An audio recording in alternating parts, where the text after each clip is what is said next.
Welcome back, everyone. This is so exciting because we are finally getting into our crow.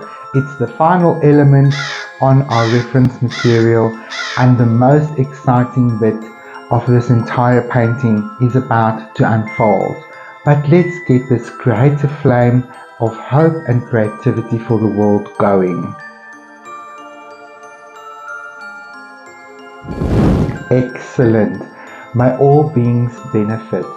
Beautiful. Alrighty then. So now we are going to draw our crow. So you're going to need some blackboard white chalk, or you could also use any other material that you feel comfortable with. You can use a white crayon, you can use a white jelly roller, you can use white charcoal,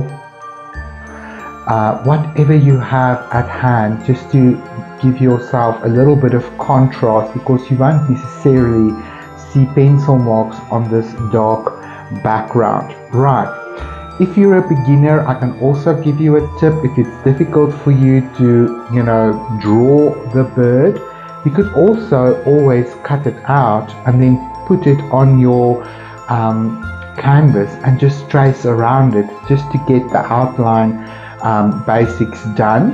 But for the rest of you, we have folded our reference material in 4 equal parts, and remember, we did measure these quadrants on our reference material. So now we're basically going to use that as a guide to draw in our bird, and it's going to take up pretty much a lot of space. So don't freak out if it looks like it's covering up everything that you've painted already, because it is the main focus of the painting. Everything else was just background and sort of a focus point for the crow to sit on. Alrighty then, let's look at this first quadrant, which is this top left hand quadrant, and I'm just going to basically find the space. Now if I look at this, it is about 3 fingers from the top of the page is where the bridge of the nose is. So if I look at that, that's roughly about here. So that's where I'm going to start. And this first section we're going to draw in very lightly, no detail, just basic outline. And I'm just going to connect this first C shape to that middle line. That's basically the back of its neck, and then we see the wing dropping down to where the feet is. So let's look at this part of the wing. It's going to come past over this middle line, and we can always adjust things. And it's going to come in like that, and then we have some feathers that is going to sit here. And in this bottom third quadrant we have the left leg, and it's coming out at an angle as it's seated on the skull. And I see this first claw. Now that feels a little bit wonky, so let's have our little flat brush ready, because we can adjust. It's really no problem. It's just a little bit too rounded for me.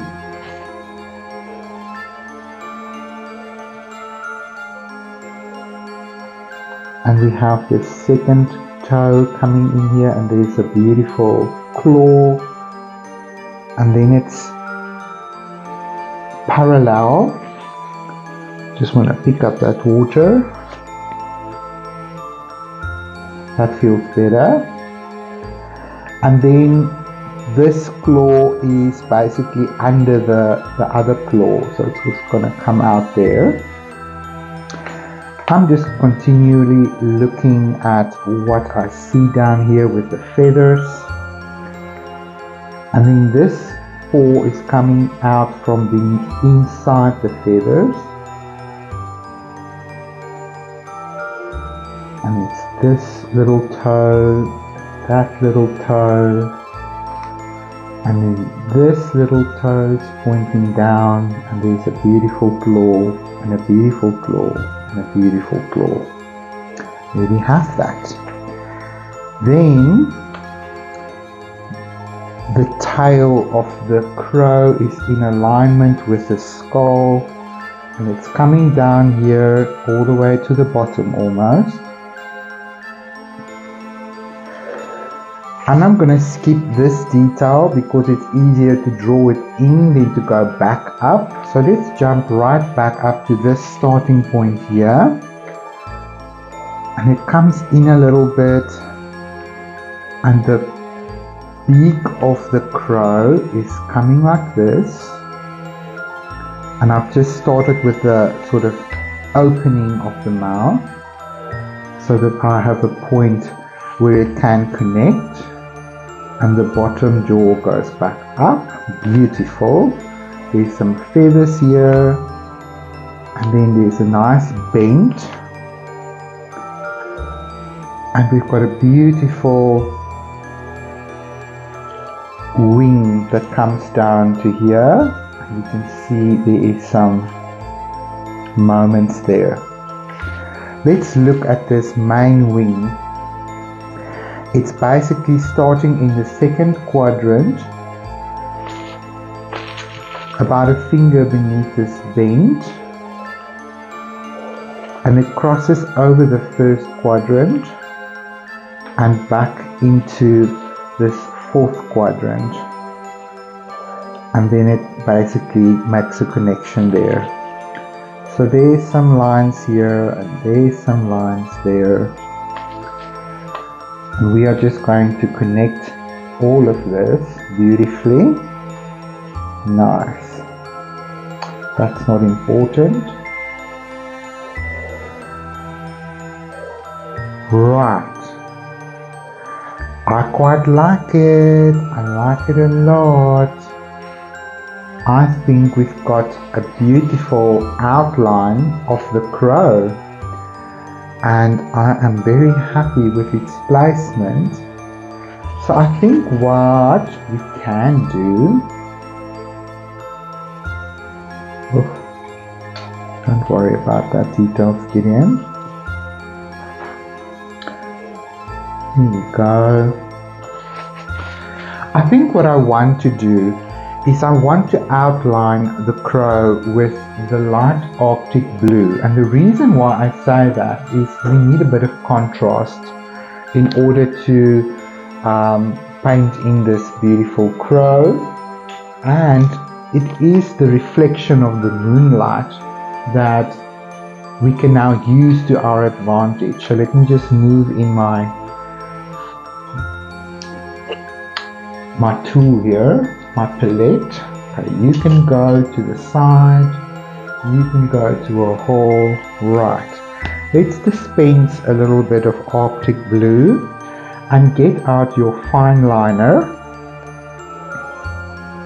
Right, so I'm going to use my fine liner here to just do the outline of the crow, and I'm going to allow that to dry so we can wipe off the chalk line and have a very clear picture of where the crow is, and then we'll start to fill it in and begin to develop this beautiful bird. Right, let's activate our brush and bring it to our paint with a bit of water so that we have a nice fluidity of paint so that it's easier to do some line work.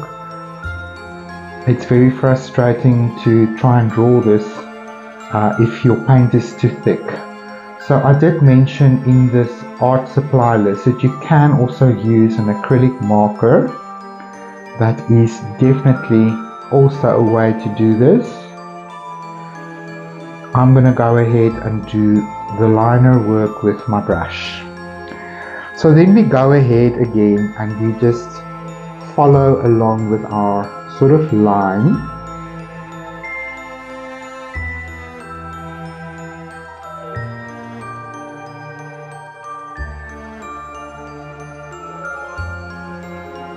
Beautiful.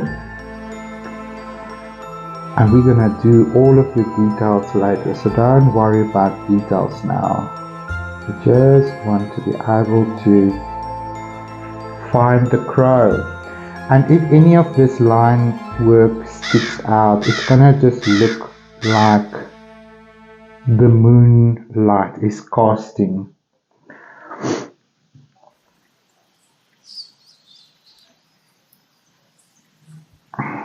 And I'm just going to indicate that there's like a feathery kind of body here.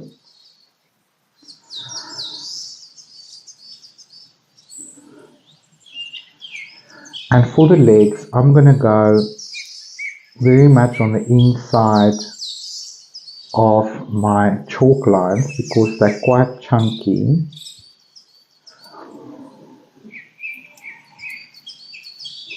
And you don't want to make the feet look too thick.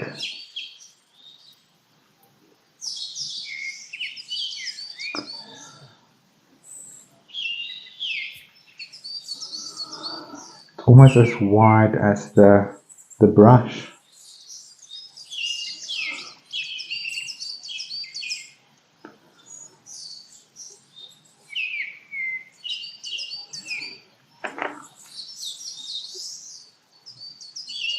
Oh, I notice now that the claw has 4 claws. I thought it only has 3. Do you guys think?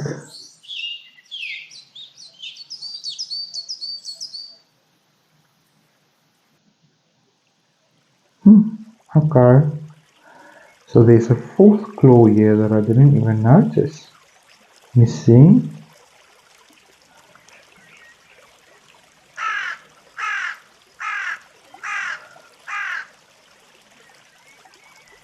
Oh.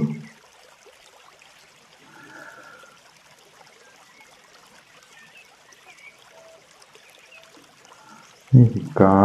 I'm not going to draw in the whatchamacallit, the claws, the actual nail. Right. You need more water here now. Roll the brush.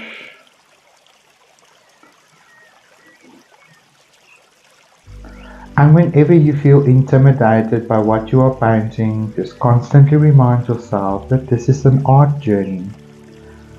It will look the way it looks, and we're going to have plenty of time to adjust the lines and everything that we're seeing as we're painting, because we know what colors we've used. If we need to make adjustments, we can. Right.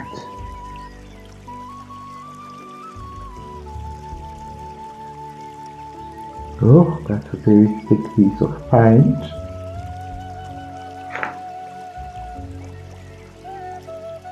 Okay.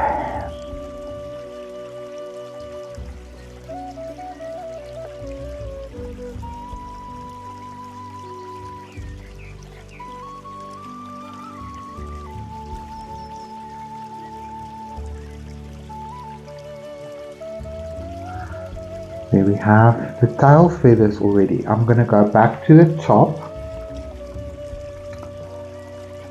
and I'm just going to bring in the beak.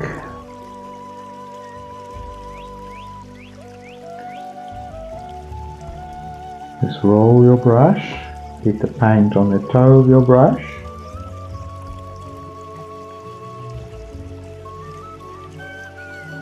Just gently connect these lines.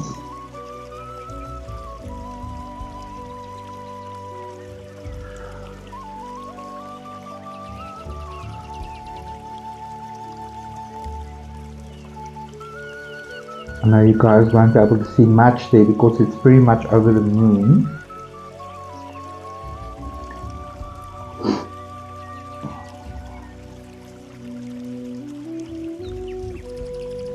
Beautiful.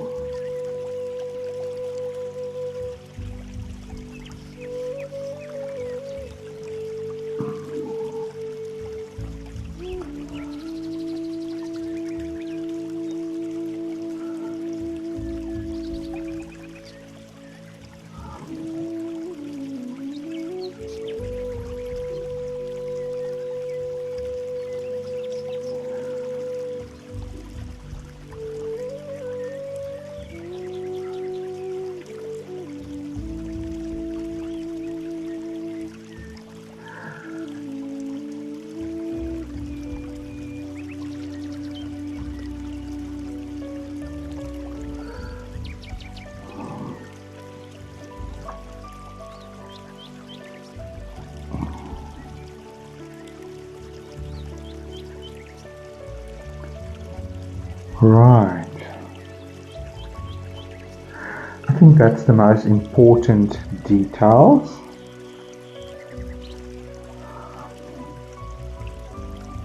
I'll just go like this to indicate the feathers. And we will develop all of these as we go. For now, our focus is just to get a nice clear outline going so that we can paint our bird, and we're going to make him nice and fluffy as we go. I think that's the most important information. Let's also look at the eye. So the eye is on the first quadrant, round about here. I'm just going to put that there. We put the brush down and we allow this to dry, completely dry, so that we can wipe off the chalk, reassess the shape, and it's going to start to get volume, shape and form as we fill it in. Right now it might look like there's some proportions that's off. That's okay. It's because the bird isn't filled in yet, and the minute we give it a background and a bit of body, then everything can be fixed as we go. So don't stress, okay? Enjoy this moment. We are finally painting the crow. So I'll see you guys in the next session when we start to just fill in this crow with a bit of substance. I'll see you guys then. Bye bye for now.